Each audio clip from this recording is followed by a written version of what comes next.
ये मो प्रिय सखी माने चंपा गौरी मालती आउ रंगवती चिकेन गोटे करी बोली चाउल को धोई देलु तापरे अदा आउ रसुण रो चोपा छड़ेई देलु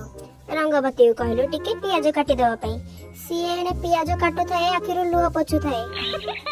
तापरे अदा रसुण को टिके ग्राइंडिंग करी देलु